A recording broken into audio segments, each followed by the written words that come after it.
जी हाँ, नमस्कार साथियों। इस समय की बेहद बड़ी खबर आपको बता दें कि अब कसर ही क्या बची है। जयंत चौधरी ने भाजपा संग जाने का कर दिया बड़ा ऐलान, जहां पर इतनी सीटों पर बनी बात। आपको बता दें कि रालोद के अध्यक्ष जयंत चौधरी ने खुद की इसकी पुष्टि कर दी है और उन्होंने गठबंधन को लेकर मीडिया के सवालों पर कहा है कि अब भी कोई कसर रहती है तो आज मैं किस मुंह से आपके सवालों का इनकार करूं।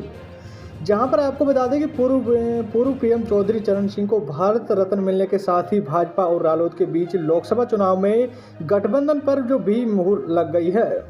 वहीं पर रालोद के अध्यक्ष जयंत चौधरी ने खुद भी इसकी पुष्टि कर दी है और उन्होंने गठबंधन को लेकर मीडिया के सवालों पर कहा है, क्या अभी भी कोई कसर रही है तो आज मैं किस मुंह से आपके सवालों को इनकार करूं। खबर यह भी है कि भाजपा के साथ की लोकसभा चुनाव में सीटों पर भी डील हो चुकी है और ये कह सकते हैं कि हमारी रिपोर्ट के मुताबिक भाजपा नेतृत्व ने जयंत चौधरी को बागपत और बिजनौर और लोकसभा सीटों पर ऑफर दिया है।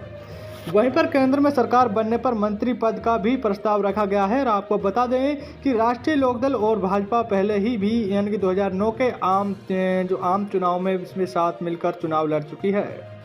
तब तक कह सकते हैं कि रालोद को 5 सीटें मिली थी, लेकिन 2014 और 2019 में अलग होकर कि इलेक्शन लड़ने पर खाता तक नहीं खुल सका था। साफ है कि रालोद को चुनावी तौर पर भाजपा का साथ बता रहा है और अब फिर से दोनों दल साथ आए हैं और यूपी की राजनीति को समझने वाले मानते हैं कि आरएलडी जाटों की पार्टी कहलाती है।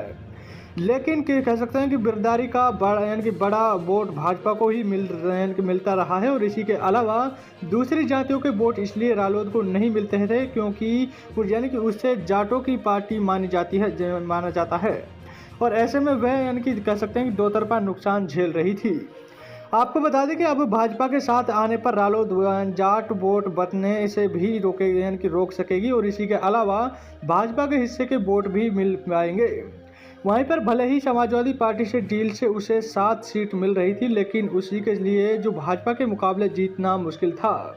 वहीं पर अब भाजपा से 2 सीट ही मिल रही है, लेकिन दोनों पर उसकी जीत की पक्की दावेदारी होगी। वहीं पर कह सकते हैं कि जो इसी लिहाजे से जयंत चौधरी का गठबंधन का यह फैसला स्मार्ट मूव कहा जा रहा सकता है और वहीं पर फिर से भाजपा ने चौधरी चरण सिंह को सम्मानित कर देकर गठबंधन के लिए मजबूत जमीन तैयार कर दी है। साथ ही इस समय की बेहद बड़ी खबर है। ज़्यादा से ज़्यादा शेयर करें, वीडियो को लाइक करें। अभी तक चैनल से नहीं जुड़े हैं तो लाल कलर के बटन को दबाकर सब्सक्राइब जरूर करें, जिससे कि आपको हर महत्वपूर्ण खबरें मिलती रहेगी। साथ ही हमें कमेंट बॉक्स में जरूर लिखें कि साथियों आग में लोकसभा चुनाव 2024 में साथियों आप किसकी सरकार देखना चाहते हैं, हमें कमेंट बॉक्स में जरूर बताएं। धन्यवाद।